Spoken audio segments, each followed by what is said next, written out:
This is It Matters, the show that digs beneath the surface of our political landscape, pop culture, and the 2024 election. I'm your host, Michael Starr Hopkins. I'm a born and bred Washingtonian who knows the ins and outs of DC. I've worked with political heavyweights from presidents to governors and members of Congress. I also write for and appear on The Hill, The Daily Beast, MSNBC, and News Nation. Now I'm bringing you prominent politicians and cultural icons, and the unfiltered truth. So buckle up and join me as we navigate this crazy world together and look at the situations that matter the most. This is It Matters. Let's dive in. All right, I've got Ally Sammarco here. She's the host of America's Show, former Republican, now Democrat, and a great voice to talk about what we saw in the debate and what the hell Democrats are going to do after it. How are you? Good. How are you? Thanks for having me. Hey, no problem. Okay, so like most of America, that debate was a train wreck, right? What did you think? Yeah. It was not the best debate of all time. I will definitely say that. But I feel like there have been quite a few terrible ones, especially in the past few elections. 2020 was also pretty bad. But no, I mean, yeah, I don't think it went well for necessarily either side. I don't think anyone was walking away saying my candidate did really well and won this debate, which is never a good sign. Yeah. So, but yeah, I mean, the elephant in the room is that Biden stumbled a little bit through the debate, forgot some facts, had some stuttering moments. And so it wasn't his best performance, and I will be the first to admit that. But on the other hand, we have Donald Trump, who is just serial lying the entire time, making up facts as he goes to fit his narrative, just making outlandish statements. And he was a little bit more composed, more so than I thought he would be. Yeah. But that doesn't mean anything he said was less untrue. Yeah. Yeah, I mean, he spewed nonsense. The things he said were insanity. On any other night, the headlines the next day would have been just the pure insanity that came out of Donald Trump's mouth. But within that first 5 minutes, I mean, I remember watching Biden walk out and going, oh no, like he doesn't look good. And then the second he opened his mouth, I think you heard a gasp from all of America, because it was like, not only does he not look good, but he doesn't sound good. And then when he stumbled through that answer, I think it was about abortion, but he stumbled through that answer and you could see that he had lost his place. I think for not just like Democrats, but I think for a lot of Americans, you felt like their hearts sank because everything Republicans had been saying about whether he was lucid or not. I'm not necessarily saying that's true, because I do think he's there mentally, but I think physically he's just not there anymore. And after that debate, I think that there's a real conversation that has to be had about whether he's up for another 4 years. Like, do I think can he finish the job? Absolutely. And if he's at the top of the ticket, will I vote for him again? Absolutely. But two things. I don't know how we win independence with Biden at the top of the ticket after we saw what we saw at the debate. And then two, as Democrats, we always talk about like being better and having like this moral high ground. And when you saw what you saw, yes, we have to win because we want to protect the right to abortion. We have to win because we want to protect the environment. Like, we have to win. Yes, we want to win at all costs. But like, this is the second election in a row we're asking Americans, and for some would say the third election in a row, we're asking Americans to hold their nose and vote again. How as a party do we keep doing that? Yeah, I mean, I think you have good points. When he came out on stage, first of all, I think in debates, optics are everything. And we've talked about that. The media talks about that a lot. So after months and months, even years of Republicans making attacks on his mental health or his, acuity, I felt like it was really important for him to come out like walking strong, standing strong, and come out guns a-blazing. I said the one thing I wanted to see was him go scorched earth. And I don't feel like that happened at all, which is frustrating. He did have some good moments, like some good quips and things that I really enjoy, but I wanted to see a lot more of that. But yeah, right from the start, it was there was like a visual difference and he had a really hoarse voice, Yeah. which of course like didn't help at all. So I understand why people were kind of like taken aback, like, oh my gosh, this is not what we wanted to see or thought we would see. Yeah. But at the end of the day, I mean, and this is what I keep going back to, is we had a primary. Mm-hmm. I was all for people joining in, like, to run, I want as many people in the primary as possible, and that goes for every race, in my opinion, Yeah. because I think that's democracy at work. And so I did not agree with a lot of people that were saying, oh, Dean Phillips, get out of the race, what are you doing, you're just trying to spoil the race or whatever. Yeah. I didn't agree with that, because I'm like, why not? We're not kingmakers, we're better than Republicans. Yes. They are kingmakers, and they have their chosen candidate that they already knew they wanted to run. He was anointed before he even announced. Yeah. And so I refused to be like that. And I wanted as many people to jump in the race. And unfortunately, that's just not what happened. I mean, we had Dean, who didn't poll very well and then ultimately didn't do very well. And so as the majority of voters. I wrote a column, I think, in like right after the midterms, like maybe the day, 2 days after, where I said Biden has done an amazing job, but he said he was going to be a bridge. He shouldn't run. Let's open the primary up. People got really upset about it. And as more people started to say it, it felt like from the top down, the party and the administration was like, everyone shut up. We're not doing that. The stakes are too high. Biden's our guy. We have to go with it. And so at a certain point, everyone said, you know what? You're right. Biden's our guy. We got to go with it.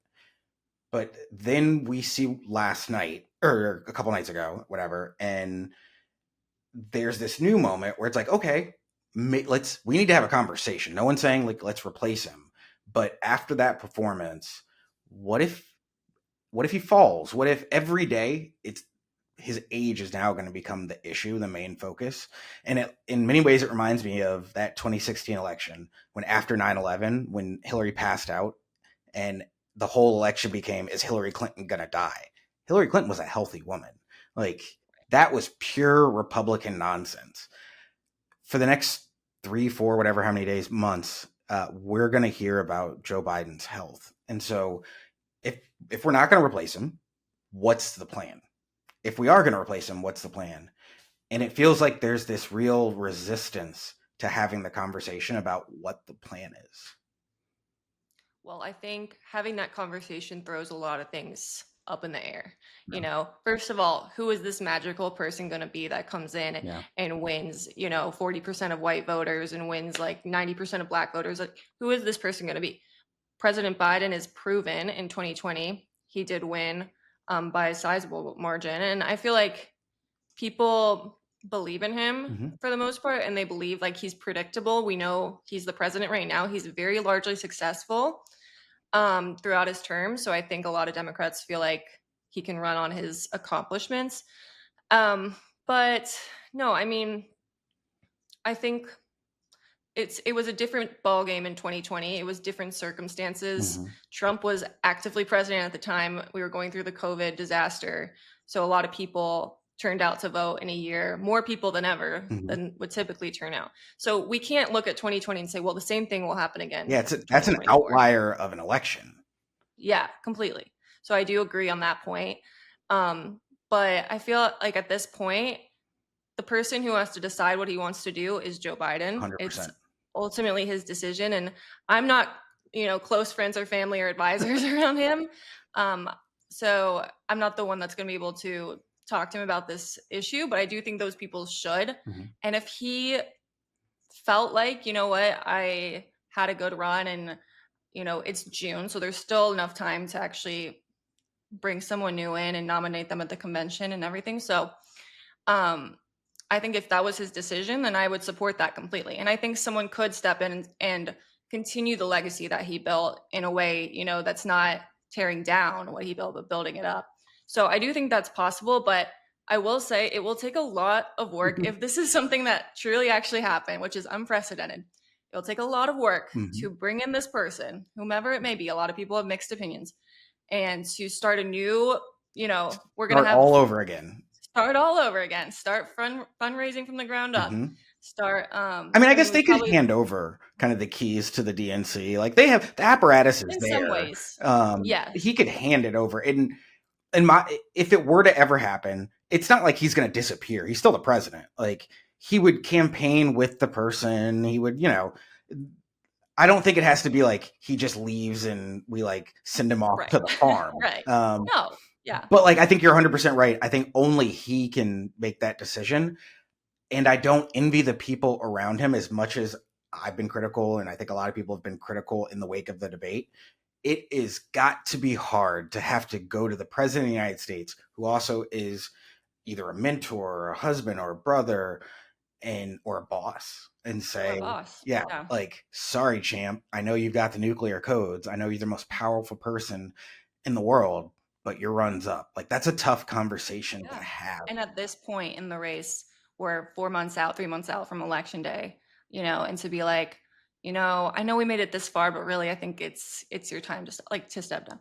I think that's a really difficult conversation to have with anybody. So yeah, I agree with you. And I mean, I don't envy those people at all. And I don't know what they're saying to him. I don't think anybody does, really. Yeah, I mean, who do you think? Let's go down the path of, let's say for some reason he ends up stepping aside, which I don't think we really believe is going to happen. Who are some of the people who you think would be strong contenders? I mean, it's so hard to say because This is always the question, right? yeah, I mean, in this hypothetical scenario, it's hard to really say because, again, you have to be able to win 40% of white voters, like 90% of Black voters, Hispanic voters. Like, you have to be able to bring those coalitions together and to believe in you and your agenda. And I think a lot of people will be really upset if they bypass Vice President Kamala Harris, Absolutely. rightfully so, saying, oh, like, people kind of just moving on to like the next like Gavin Newsom or Pete Buttigieg, the next white guy in line, right? So that's frustrating to women. Well, we have this fantastic woman leader right here who's been vice president for the past 4 years. And done a fantastic job and a thankless job. And on debate night, came out swinging, defending the president. Like, she didn't hold back. She didn't take any BS. Like, she did the job that you would want a vice president to do. And in the wake of that, people just completely passed over her as, who could be the potential nominee if something were to happen. Right, exactly. And I think a lot of people will be the first to be like, well, she's not very likable enough. She's not palatable enough. Well, why is that? Because what has she done? Vice presidents are largely like there to support the president. They can't. Yeah, they gave her immigration as a topic or as a focus for her. Yeah, I mean, talk about a thankless agenda item. Right. And it feels like a lot of times it's just men saying this because she's a strong boss ass woman. Yeah. Like, I hate to curse, but like, that's what it really feels like. Feel free to curse. Yeah. What did Democrats do if Biden stays and he's the nominee? How do we make that pivot? I've started to see people talk about, this is about the party, not the person. I think it's a really catchy line. And it's a way to, like, to some degree, distract away, because at the end of the day, they're right. Like, this isn't about the person at the top of the ticket. It's everything that the party itself stands for. It's, access to abortion. It's access to affordable health care. It's access to mental care, to equity, all the things that Democrats are fighting for from the top of the ticket to the bottom. So what would your advice to the campaign be at this point? Well, I think having him go rally in North Carolina the day after the debate and be fired up, and very, he was also honest. Yeah. He was honest about what had happened and, like, owned it. And I think that really helps a lot than just ignoring the elephant in the room. But he came out and he looked great. And I thought he had more energy. He actually had more energy at the after party after the debate than at the debate, which is frustrating. Right, like, he was at Waffle House, like, dapping people up. Like, yeah, he's like, like, really, like, hosting a party at Waffle House or something. I'm like, really frustrated that same guy didn't show up at the debate. But I think continuing to do that, to show that side of Joe Biden, show the, like, funny guy that owns his quirks and owns the stutter and everything, will really help. And then reminding people, again, like you said, that we're voting for ideals. We're voting for a party. We're voting for an administration, president who will nominate more judges, Supreme Court justices, and whatnot. So That's really what's at stake here. And we're not just voting for the guy at the top of the ticket. We're voting for all these things that come with it and reminding people that the danger of Trump, like if you understand the danger that comes with Donald Trump, then you understand how important it is Mm-hmm. to vote for Joe Biden. Like plain and simple. If you don't, you might not, you might sit out this election because you think both sides suck, whatever it is. But if you truly understand how dangerous he is to our democracy and how to our country, then you will show out for Joe Biden. And so I think it's our job to remind people of that. And I know some people might be tired of hearing it, but it's still true. It's And the 100% threat lives true. on. It's Yeah. 100% I mean, true. it's the third election in a row that he's running in. So I understand why people are sick of hearing about him. I think we all are. But that doesn't make the threat any less, prominent, less evil. So it's up to us to continue to talk about it. How ironic is it that Republicans have spent like the last month saying that Joe Biden was going to be hopped up on like cocaine and uppers, and the exact opposite version came out there, and I almost think they didn't know what to say. Yeah. I think they can never get their story straight. Like they're always, they saw him at the State of the Union and they're like, he must be on drugs. He's too energetic. So I think some cable news pundits were like, he's too energetic. It's like, okay, what do you want here? So then of course they're running with the storyline. He's going to have Adderall and like whatever it is that they come up with. And then it's like, oh no, he's losing it. Like he didn't have the drugs. He didn't have the drugs. He's losing it. Whatever. And it's just constantly changing the story. And it's also like he's a mastermind behind this criminal Oh enterprise yeah. that is his family and his sons. Yeah. So I'm like, which one is it, guys? Because you can't have all of it. And at some point, your narrative just gets lost. But they have like an echo chamber in a way that Democrats don't really have. So if you live in that bubble, I can understand. Like when I'm at the gym, the gym has CNN on, has Fox News on, and you can see kind of the juxtaposition of what's being played on CNN versus what's being played on Fox. And Fox is a loop of immigrants are killing your kids, Joe Biden is selling your country, and transgender people are going to molest you in the bathroom. And like you hear that all day, every day on loop. And then on CNN, it is, like sunshine and lollipops, but also Donald Trump is destroying the world. Like Yeah. it's just two very different Yeah. worlds. You could tune in at any time and see the contrast. It it's foolproof. But I actually like to watch Fox News sometimes in my free time just to see what they're saying, and it gets It's me good fired opera up. research. It is really good opera research. Yeah, and like what are these people hearing? Because that's what's important, like you can't come if you're just watching CNN all day, you get complacent because you're like, okay, like I agree with everything Mm-hmm. they're saying, and whatever it is. So I'm like, I want to watch Fox News, I want to watch OAN or whatever, Yeah. and that gets me more fired up to combat the bullshit that they're selling. And I have friends and family that watch Fox News, and I can always tell when people do because they'll bring up some talking point that I've Yep. like never heard of, It's always like some random weird conspiracy, like cheap pizza Yes. means They're like, child did you know predator this? or And I'm like, something. that's not true. Like one Google search will show you that's completely not true. So yeah, it's good to just know that that's being floated out there. I'm like, thank you for bringing that to my attention because I come from that world. Mm-hmm. I know it's been a while now, but I voted for Trump in 2016 for those who don't know. And I used to be a subject to all that propaganda, like the talk radio. Yeah, So talk about how you came over, how you came to the blue side. yeah. Well, I think media has a huge part of it. So I was subjected to all that stuff. And when that's what you're hearing all day, and it's partly because my parents were listening to that, or my dad more specifically, um, you have a belief that, like at the time it was, I think 2012 when I was 15. So I was like listening as a young, impressionable teenager. I'm listening to this stuff about how Barack Obama is like trying to destroy the country and he's a part of the Muslim Brotherhood. And like Michelle Obama is a man, like just Yeah. ridiculous conspiracies. But if you believe those things, like, yeah, you're going to be freaked out, right? Yeah. You're like, oh, shoot, like, I got to get involved. I got to do something because, like, It's this person's out to crazy. destroy the country. Yeah. Yeah. So naturally I like wanted to get involved right away. And so I was like out campaigning for Republicans at age 15, knocking on doors, like making phone calls. But it's all like when I look back on it, it's like ridiculous that I ever believe that stuff. But like, it's only if that's what you're What you hearing. know, yeah.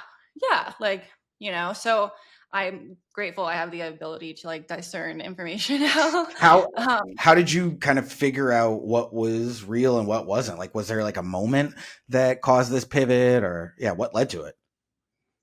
I think it genuinely had to do with the rise of Trump, because a big part of the reason why I identified with the Republican Party so much was based off of social issues, like, and these are just like tropes Yeah. that people believe, which is that they're like the family values party, and that they are, aligned with evangelical Christianity, and they want, whatever it is, like freedom Yeah. and for America, America. little America. Yeah. Yeah. So I'm like, yeah, great. Like that all sounds great to me. But then as I got older, and then especially when Donald Trump entered the picture, I'm like looking at him, and yes, I did support him because I didn't know any better, and I believed that other people were trying to destroy the Every once in a country. while, when I close my eyes and I hear Donald Trump talk, the first couple of minutes of what he says, you're like, huh, that's not that bad. That's not that bad either. And then he gets to that third or fourth minute, and you're like, that's batshit crazy. It's like Tucker Carlson, Right. same thing. Right. It's why what's why they're so good at what they do. They bring people in. You Yeah. find yourself listening to him, and they connect on this emotional level of, don't you feel like the game's rigged? Don't you feel like the system's against you? Yeah, nobody's listening to you. Well, yeah, everybody does. Most people feel like that. Yeah. That's how fortune tellers work. Country. Yeah. We have one representative for like 20,000 people or whatever, however big your district is. So of course people feel like that. But I think it was looking at him and being like, this man is the antithesis to everything that this party says that they believe in and stand for. And they have his back 100%. Yeah. Like they are not wavering. And to me, I felt like that right there was proof enough that like the party didn't stand for what I actually thought it did. Because I'm like looking at people that I really looked up to, like Ted Cruz, for example, and you're like, well, if you're supporting this guy, like, what does that say about you? Like, why was I believing what you were saying? Why was I buying your crap? So, and then I did like more research, and I got more politically active at the time. And when it comes down to it, it's like, look, the Democratic Party, they're the ones who are championing paid FMLA, like family medical leave. So, or like trying to lower the cost of childcare.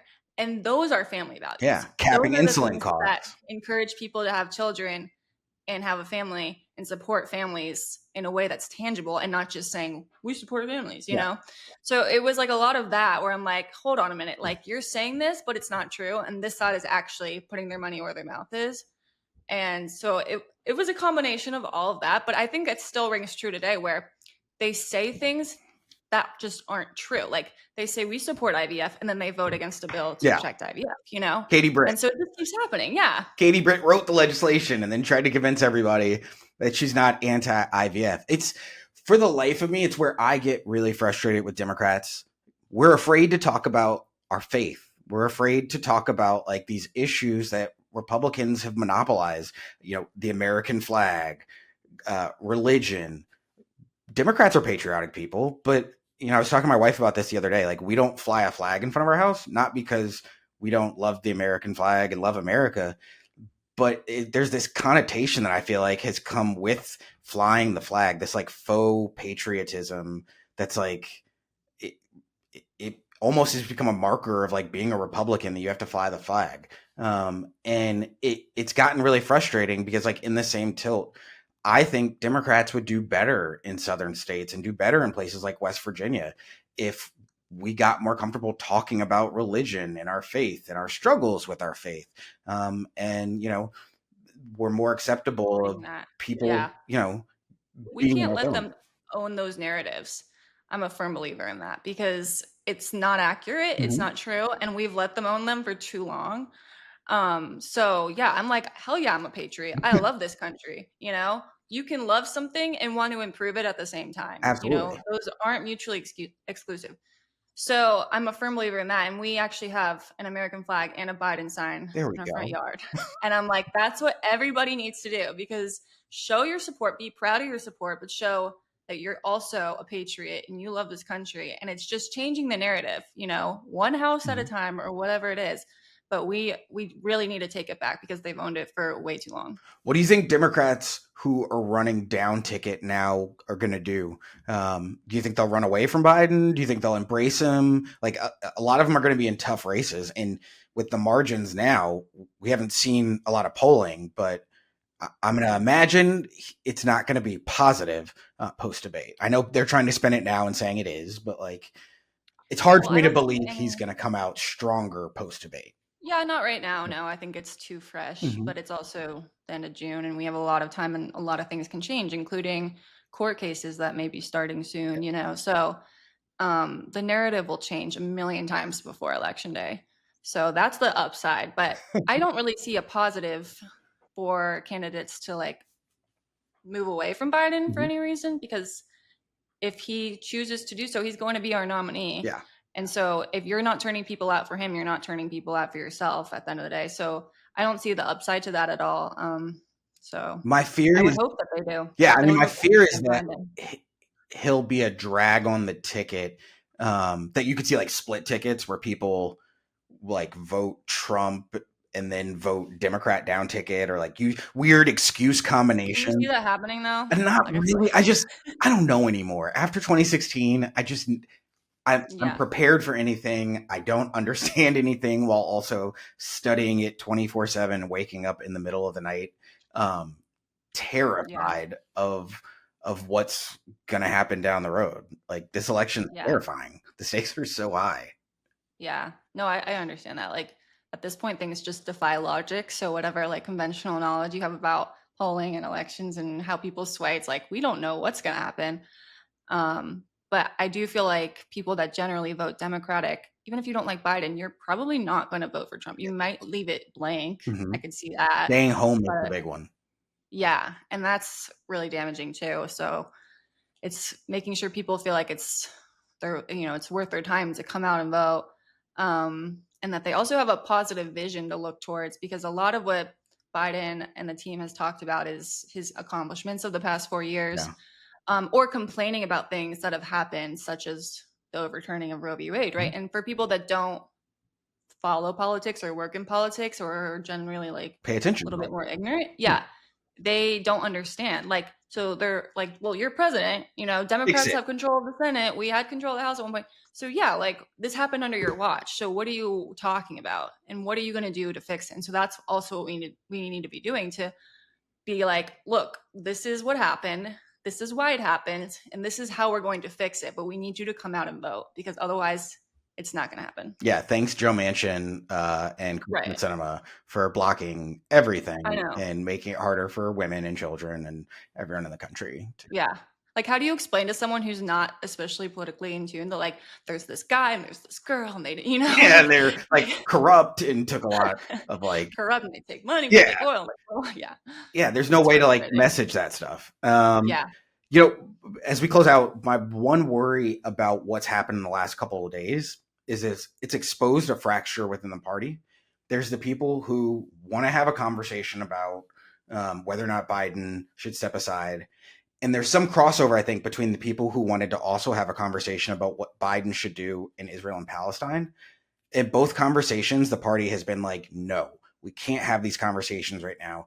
It's too risky. Everyone just shut up and get in line. I completely understand why we can't, not even we can't, why we aren't having those conversations, because they are risky conversations. They're really emotional. They're conversations that there's no easy solution to. But I think when you hear people say things like, you know, put on your big boy pants or put on your diapers because you're panicking. Yeah, I've heard a couple politicians say those kind of things. I've heard some people from the campaign make those kind of comments. And it seems really disrespectful to like your own voters. And I worry that there is this sense of inevitability that is dangerous for Democrats. Yeah. No, I don't ever agree and like diminishing people's concerns in that way, where it's like degrading. Like, what do you have? Like, what are you even worrying about? What are you talking about? Because I think everyone has a right to feel anxious about this election, and they have rightful concerns. And I think it comes from a place of like, we don't want to lose. Yeah. So, if we feel like we might lose, we need to change course. And so that's where people are coming from. But I'm also a firm believer of like, don't, Twitter fingers and Yeah. start, as soon as you have a thought, you're just sending it out into the ether, because I'm like, you might regret this 24 hours from now. And how are you helping the conversation? Because that's what our end goal is. We don't want to like keep repeating narratives that don't help us at the end of the day, or help Joe Biden win or other Democrats win. And so like, ask yourself, like, what is this going to accomplish? What is this one tweet going to accomplish? Probably nothing. And you're just going to end up getting it shared in right-wing channels because they love what you're saying. So that's the frustrating part. But I mean, yeah, I think at the end of the day, like, there are conversations that people should be allowed to have. And I think with the Israel-Gaza situations, almost an unwinnable situation, in my opinion. And Joe Biden has been in an impossible predicament where he's had to support Israel, who is our ally, while also not supporting the indiscriminate killing of women and children. Totally. And both sides, like the right will always say, well, look, he's anti-Israel, or he's, and then the left will be like, well, he's ignoring the genocide of all these millions of people. So there's really no winning, and he's walked a very fine line. So I commend him for that. 100%. Yeah, but I don't know. It's tough. I wouldn't want to be commander in chief. That's for sure. Tough. And at 81, like, man, I'd want to be on a beach somewhere chilling. Like, who wants to be trying to deal with Benjamin Netanyahu at 81? Like, he's stuck dealing with Donald Trump and Benjamin Netanyahu. Like, right. Man. And somehow trying to negotiate with them while also appeasing them, while also like whatever it is. There's so many different political dynamics in foreign policy that I just would never want to deal with. So yeah, it's tough. So Ally, does he still have your vote? Of course, yes. And why should America still vote for him? Because first of all, he's had an incredibly successful presidency, and whatever things that you want to see accomplished are not going to get accomplished if he's not reelected. Like, that's just plain and simple. And we're going to go backwards. There's a lot more. I mean, you've just seen with the appointment of 3 Supreme Court justices how much we've gone backwards. Even with the most recent rulings as well, homelessness, January 6th obstruction, whatnot. So those are going to keep coming. And if we give up right now, we have that defeatist mentality, like, well, we're going to lose, so we might as well not even try, then we will lose. Yeah. We will lose, and what good is that going to do us? Because that's 4 more years of regression. And I don't think we can handle that, and we can take that. So it's up to us right now. The election hasn't happened yet. So ask yourself, like, what are you doing right now to help Democrats win this election and help make progress? Because you don't want to wake up in November and say, damn, I wish I did more. No, get off your ass and vote. Yep, exactly. Ally Sammarco, you are awesome. I would love to have you back like regularly so we can keep chopping it up and talk about how we can win this thing. Definitely. This was fun. This was fun. Thank you. Thank you for having me. I really appreciate it. Thanks for being with me today. Share this episode with others, like and review it, and please keep learning all you can so that you can make an informed voting decision this year. Come back next week for more Truth in Politics. I'm Michael Starr Hopkins, and this is It Matters.